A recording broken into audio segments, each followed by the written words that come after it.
এই হচ্ছে সেই মাছ, যে মাছ ভেঙে যাওয়ার জন্য সবার আগে নাম লিখিয়েছিল, তাই না? আজকে আমি তোমাদের সাথে শেয়ার করবো এই মাছটি কী করে রান্না করলে কোনোভাবে ভেঙে যাবে না। হারার মহাদেব বন্ধুরা, কতদিনের সংসারে তোমাদের সকলকে জানাই ওয়েলকাম।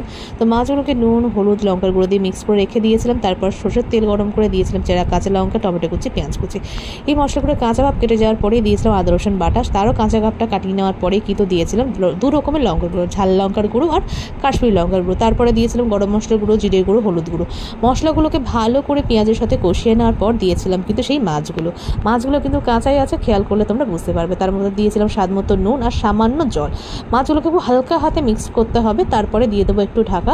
5 মিনিটের মধ্যে ঢাকা দেওয়ার পরেই কিন্তু তোমরা বুঝতে পারবে তরকারি থেকে তেলটা ছেড়ে দিচ্ছে। ব্যাস রেডি হয়ে যাবে এই ঝাল ঝাল এই মাছের রান্নাটা। আর মাছের নামটা কিন্তু আমি বললাম না, খেয়াল করেছো কি?